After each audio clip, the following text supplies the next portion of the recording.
Halløjsa alle sammen, Dunkeren here. Hello everyone. So in today's video, I'm looking at another beer. It's an Imperial Stout.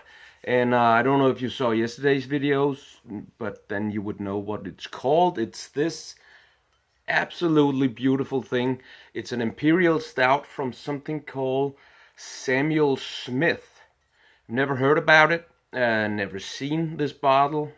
Didn't know it existed.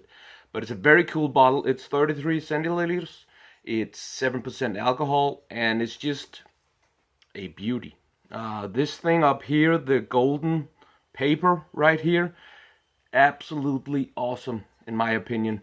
In Denmark, I don't know if it's like that in the entire world, but in Denmark we call this a handle. And when you talk about beer and say you want something with a handle, it's an especially strong and heavy beer that you're asking for.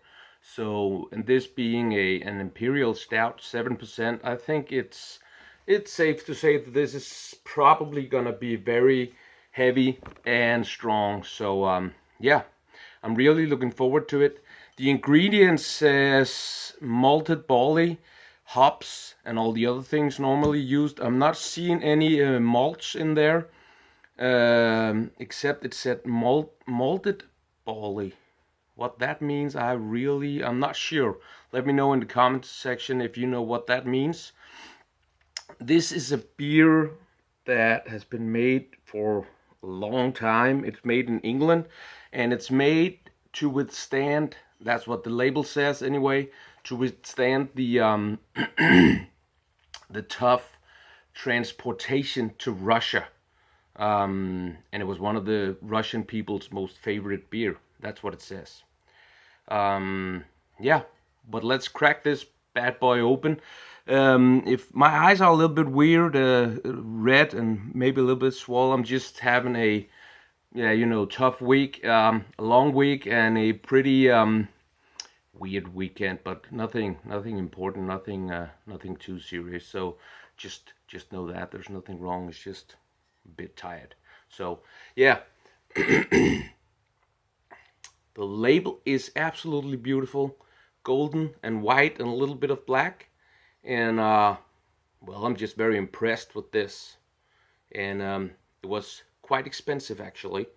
It was, let me just think, 45 Danish crowns for 33 centiliters.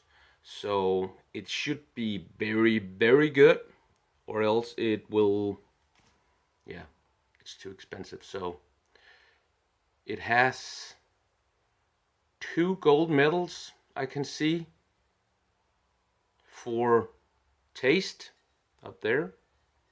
So it also has some silver medals.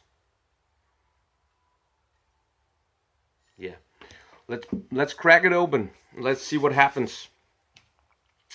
So my phone just put up a dialog box saying that Instagram has stopped. I hope that doesn't interfere with this video. So if it does, then I'm fucked. Oh, that's really very on there. So very nice. Not a whole lot of smell actually.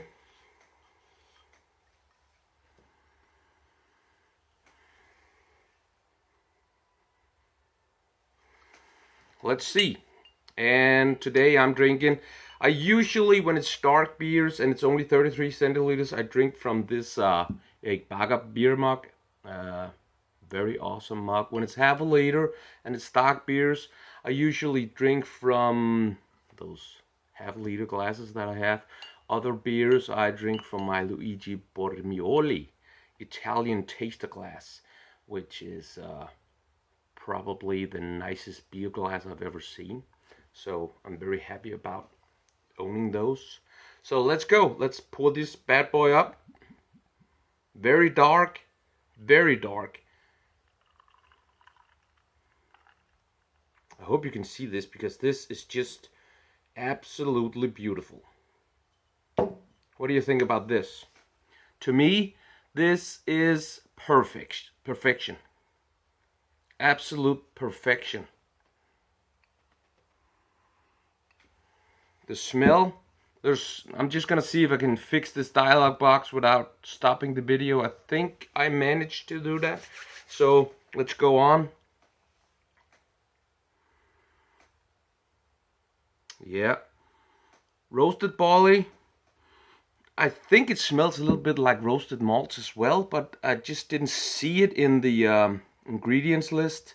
So, but it said in the description that complexity of malt, hops, alcohol, and yeast. So, let's taste this beautiful thing. Cheers, guys.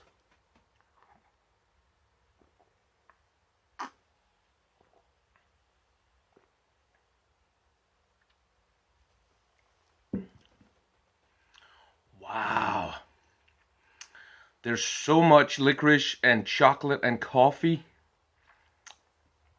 It is, wow, that's beautiful. That's really nice. Really, really, really nice. In the beginning, it's really easy. Really kind of mild and just smooth. Probably the right word is smooth. And then the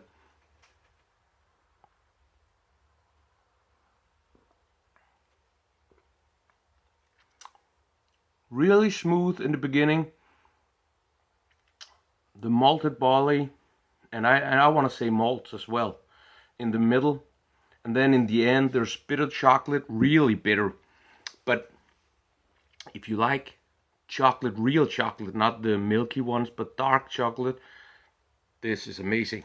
So, and also coffee, and I also get bitter, small notes of licorice. So it's a really nice beer.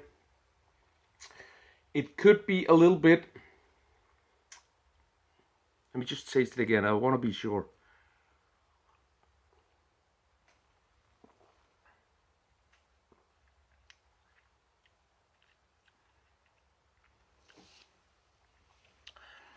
There's also some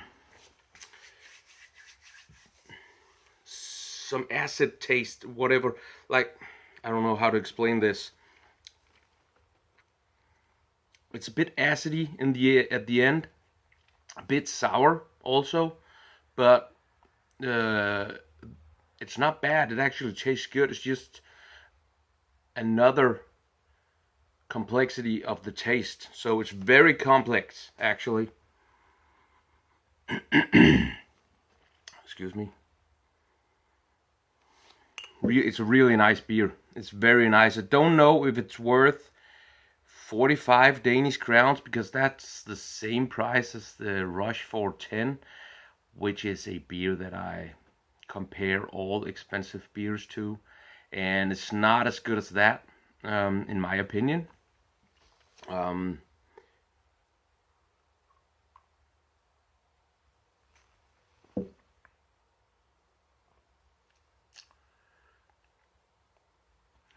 It's not something that you drink a lot of, I think.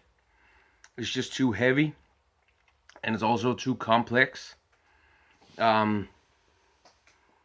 This is a 1 or 2 beer kind of thing with a good friend, or I would drink it with my dad probably, and talk about the flavors and talk about all those things. It's not something that you would drink a lot of, in my opinion. So yeah, remember, everything here is just my opinion, and as you know, there's no sponsored content. So where should I put this? I think taste wise it's probably around 9, but if you take the price into consideration, the bottle also is around 9. I would put it there if that was just it. But if you take the price into consideration, it's gonna go a little bit down. Actually, this is very expensive for a beer, 45 Danish crowns, which translates into around €5 or something like that. And what would that be? $8, $9, I think. Yeah. So It's a lot for that small of a beer. So if you take that into consideration, I'm probably gonna bump it down to 8. So for me, this is an 8 out of 10. The whole experience and the taste, of course, is what I emphasize is most important. But everything in this, when drinking these things, add to the experience. First, the way the bottle looks, then the smell, then what it looks like when you pour it into the glass, then the smell again, and then the taste. All those things has to be taken into consideration. Of course, with the taste and the smell, probably the taste, I would say, is 60% of the experience. And sometimes you have a beer that looks shit, looks bad, it doesn't really smell of much, but the taste is amazing. And then of course everything else doesn't really matter as much.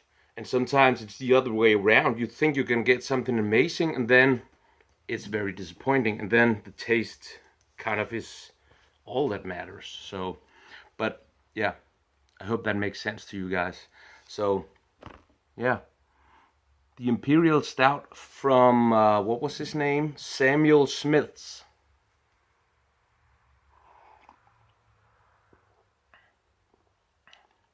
Smooth in the beginning, malt, barley, and then it goes over to very bitter chocolate, coffee, and licorice notes. And those last things is what you get when you smell it, or what I get anyway. So yeah, very nice, just not too heavy, not very smooth in the beginning, very heavy at the end, but those two things combined makes it just right, in my opinion. So yeah, there you have it, 8 out of 10 for me. So if you like this video, please give it a thumbs up and leave comments down below, whatever you want to say, whatever you want to ask, whatever you want to talk about, just leave it down below. Also, ideas for new videos, I will be very appreciative if you could give me some ideas. And if you want to see more videos like this, please subscribe and maybe hit that bell button so you don't miss anything. As always, please check out my Instagram, dongon_. There's a lot of small video clips and pictures of beers, of me working out, and of beer stuff. So, and just whatever everyday stuff that I go around doing, which is mostly work, my children, working out, and beers. So that's pretty much what's on there. Yeah, so there you have it. Thank you for watching. See you next time.